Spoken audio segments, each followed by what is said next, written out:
information covered here would give both Bible skeptics and believers pause to evaluate their assumptions about what they think they understand about the flood event. Many times believers of the Bible have a blind faith which places them in a position of having little to offer to a skeptic that would help them to see why the believer objectively trusts the Bible's account. This can lead to a heated discussion that frustrates both sides because the blind faith believer bases their argument on "because God said so." This may be a true statement, but it is not going to convince someone who is skeptical of the Bible and God in the first place.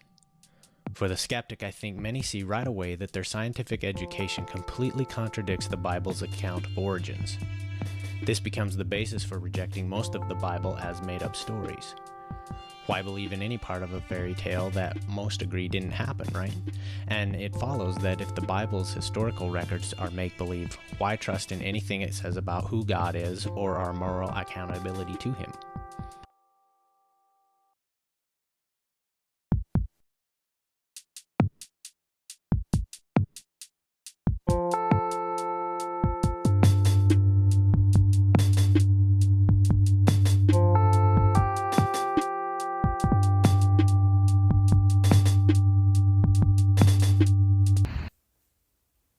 The ability of a theory to answer difficult questions determines the strength of its reliability. An abundance of problems leading to questions that cannot be easily answered is most likely to be the product of a bad theory. The hydroplate theory is a scientifically tested hypothesis suggesting that the planet Earth experienced a global flood around 4,500 years ago, and that Earth and space were created by Jesus Christ less than 7,000 years ago. Since the geologic revolution in the 1800s, driven by naturalistic, deistic, agnostic, and atheistic assumptions, some Christians have been attempting to fit the long ages into Scripture, trying to make the Bible teach that the Earth is millions of years old. These are called the local flood theory and the day-age theory.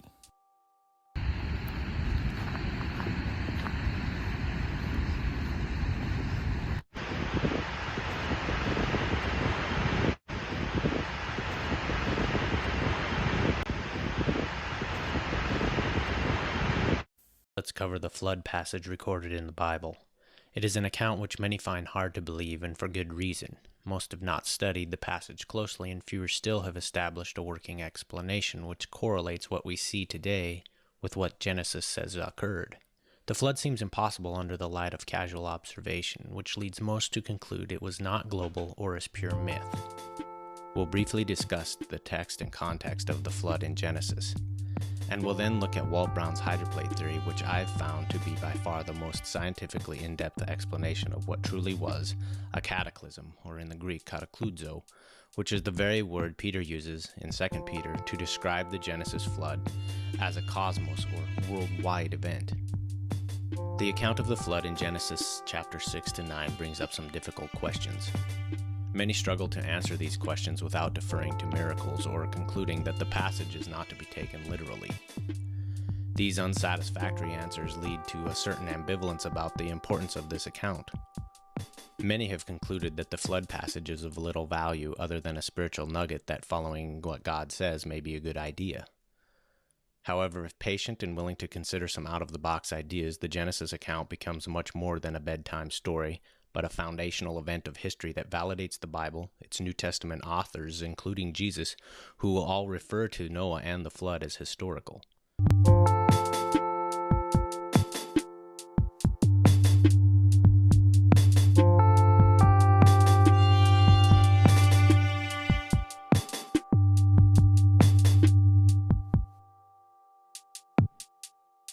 I hope this presentation can help show that the Genesis flood account actually fits modern scientific observation better than the evolution model that we've been almost exclusively and sometimes dogmatically taught.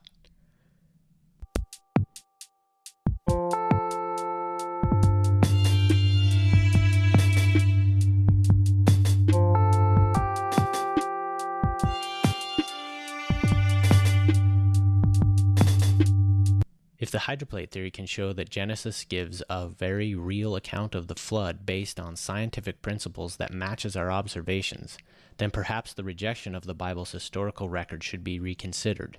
And if the Bible's history is in fact real, then a re-evaluation of who God is and our accountability to Him should take place as well. If correct, the hydroplate theory rewrites our scientific understanding of Earth. 40 days and nights of Geshem rain or heavy downpour rain has never been observed.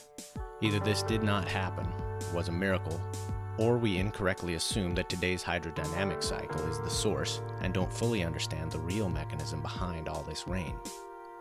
The next two questions are more readily answered once the assumptions hidden in question number 2 are exposed. We too often assume that what we see today existed during Noah's day. Because most fail to identify assumptions, it becomes attractive to reinterpret the most natural reading of Genesis into something less than what it claims, thereby making it more believable to our minds. It is certainly much easier to reword a Bible passage than to rethink everything you have come to assume is correct.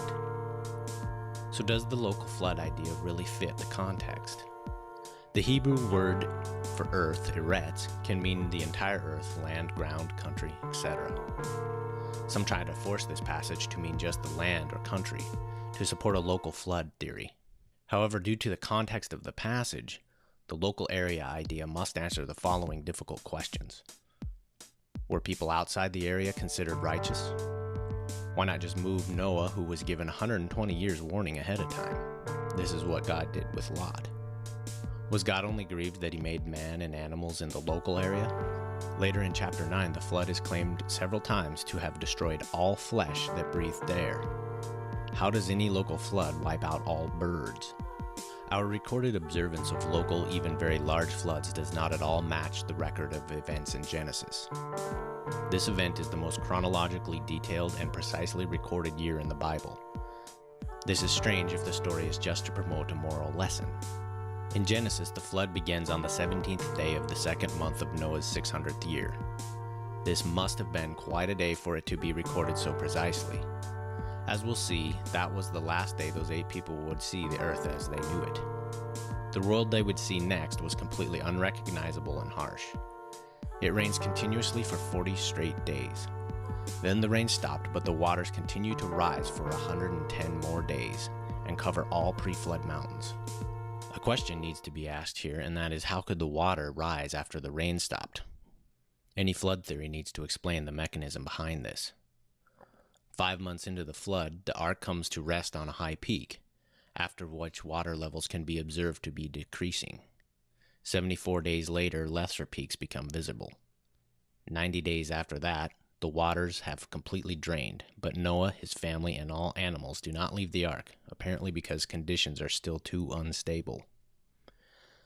Finally, 57 days later, and after 371 days on the ark, they are allowed to leave. This detail in the context of Genesis 7 and 8 is telling of something much bigger than anything being proposed by any of the local flood theories.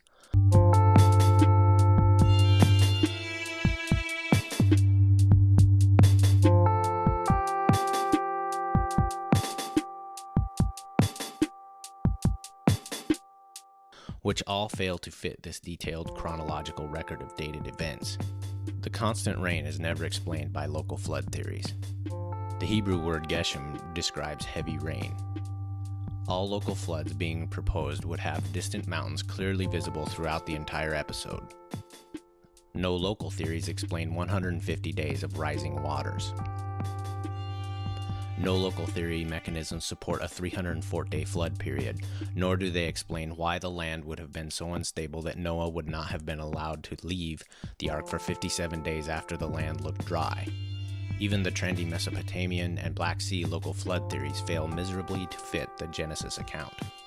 At some point, just to be thorough, we should ask ourselves, is it valid to change and twist a record because it is hard for us to imagine or explain its details? Sometimes it is difficult to see alternative possibilities when we have been told what to think instead of how to think critically.